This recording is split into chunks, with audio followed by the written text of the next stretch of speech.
New Blood is a game publisher that rivals the authority of even Nintendo with their consistency, and it's easy to say that they haven't made a single bad release. From Ultrakill to Faith, these are some of the best experiences in modern gaming, so allow me to take you on an adventure to learn about 3 of their 7 releases, while I try and convey why this game company just doesn't mess up, starting with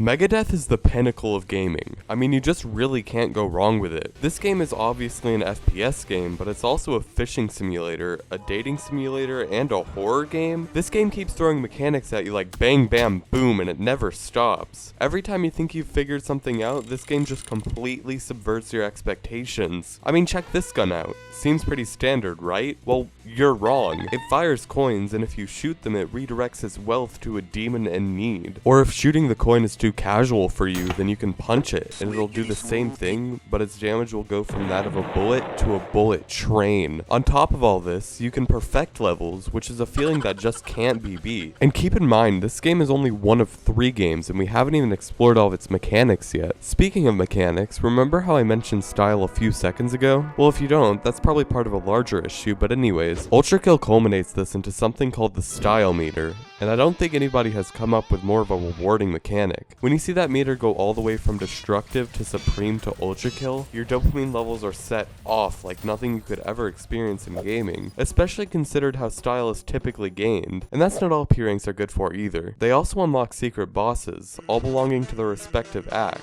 and these bosses are actually incredibly difficult, especially when there's judgment and destroy.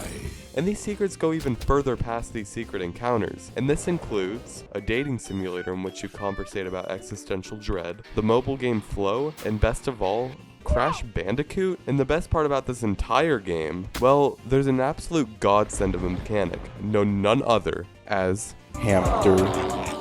Of course I'm kidding. The best part about this game is actually, despite being filled to the brim with this many mechanics already, is still in its early access. With 2 acts out and 1 more on the way, there's no telling where this game will take you, but there's no doubt in my mind its final chapter will be absolutely stunning, especially considering the recent leaks done by the developer. With all of that being said, I think now's a good time to mention that the game's New Blood releases typically have very Christianic related themes. I kind of glossed over it while really digging deep into Ultrakill, but the entire plot of the game is that you're ultra-killing all over the place. Jokes aside, the actual plot is you're a machine descending further and further into Dante's 9 layers of hell. You know, the 1400s fan fiction one? Not to even mention that the main antagonist is literally an archangel that is known as the will of God. And I say all of that for the next game, which takes an extremely different pace over Gigadeath, and that game would be none other than Faith.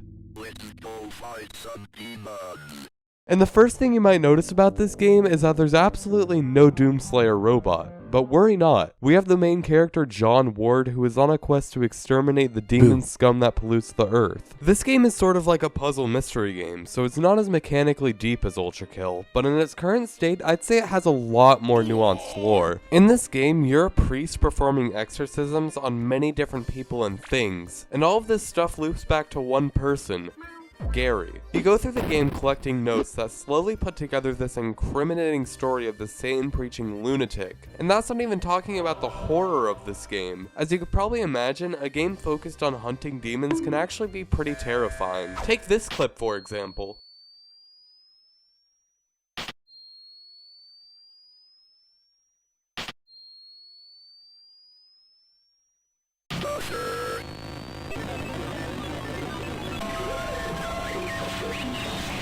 I think it goes without saying that the build-up works extremely well. Even then, if that doesn't get you, the art style itself is so uniquely haunting. The extremely fluid rotoscope movement makes for some very spooky scenes. Speaking of scenes, would you believe me if I told you there are around 15 minutes worth of cutscenes throughout this game? And that's not only because this game was filled with so much love and care, but because there's a stunning amount of endings and choices you can make throughout the game. Apart from those ghoulish cutscenes, there's a few few gameplay parts that play with lighting, and it's so funkin' cool. But before we move on to the next game, we have to acknowledge what this game does well, and of course, what it just does worse. First of all, this game rewards curiosity extremely well. For example, there was a part where you could play the elevator game to unlock some secret content. Apart from this, I just absolutely adore the fact that this game has multiple endings for all of its individual chapters. I've always had a keen eye for games like Undertale and Amori, but those games also had similar problems. Speaking of which, that's enough praising this game because I have a bone to pick with a few parts of it. Whereas Ultrakill is a perfect, unflawed masterpiece,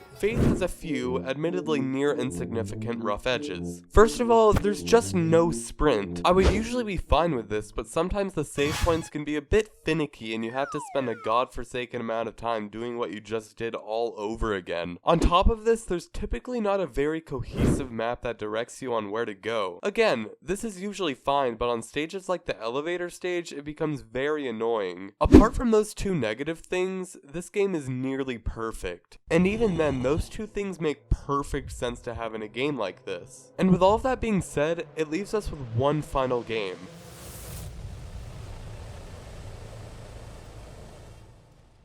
And it only makes sense to save this game for last, because this game is so incredibly good. So much so that it might even rival Ultrakill's supremacy. One of the many reasons is because its incredible amount of mechanics. Take this crossbow for example. Seems pretty standard, right? Its single shot pierces through all enemies and walls, but you can literally just straight up fly with it. And if that's not enough for you, you can also rocket jump or even roleplay Demo Man TF2 with this mortar. Speaking of Demo Man, if you know anything about who I main in TF2, you might not be surprised to hear what my favorite weapon is. The Excalibur, which replaces your normal sickles, is a very powerful sword that has 3 mechanics slapped onto it. And while this game lacks trimping, this Dusk Knight has surprisingly effective ways of getting close to the enemy. For example, you can block hits to take 0 damage, as well as the ability to charge up a heavy hitting shot. And that's literally just one of the dozen weapons this Dusk dude is equipped with. But along this game has a kick-ass soundtrack that goes indescribably hard. I mean, just give it a listen. And keep in mind, this soundtrack is just one of the many small things this game offers that are extremely gratifying. And all that has been said without me even mentioning that this game rewards exploration like all hell. Every level has an entire truckload of secrets you can find, much like Doom. And while these secrets are typically just a few bits of ammo and a health kit, I'd be lying if I said there wasn't some pretty funny stuff to be found here as well. This game's pacing is also extremely well designed. As soon as you're popped into the world, it's more of a hack and slash than anything, but as you advance, you're slowly introduced to new enemies and new guns, opening up this entire world of tacticality, as well as just an entire buttload of fun. And I'm really glad to say that at no point did I ever feel bullshit throughout the development of the game. You see, this game actually just lets you quick save anywhere, so dying isn't a problem. Anyways, if you love or even just somewhat like retro FPSs, I'd heavily encourage you to check this game out. It's incredibly good, and there's even a multiplayer. And while I haven't played that, if you have, I'd love to hear what you thought about it in the comments below. And with that being said, I believe we've sufficiently covered all 3 games I've wanted to talk about. And while I would love to talk about more of them, I'm currently too poor to afford them, so I might come back for round 2 if you like and subscribe. Doing that helps me a lot, maybe even more than you expect. In any case, thank you so much for watching, and I'll catch you next time.